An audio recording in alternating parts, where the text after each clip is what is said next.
YouTube থেকে শেখা এই পনিরের রেসিপিটা খেতে কিন্তু দারুণ হয়েছিল।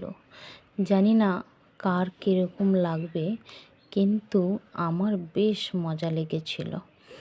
এই যে ইউটিউব থেকে যে এত সহজে একটা পনিরের রেসিপি শিখেছি, শিখে বাড়িতে চট করে বানিয়ে ফেলেছি। ইউটিউব না থাকলে হয়তো এটা সম্ভব হতোই না। আর আগে কখনো বানাইনি বন্ধুরা। পনিরের তরকারিটা তো কখনো বানাইনি। আর সব থেকে বড় কথা হচ্ছে, ইউটিউবে ভিডিও আমি বানাতে পারি না।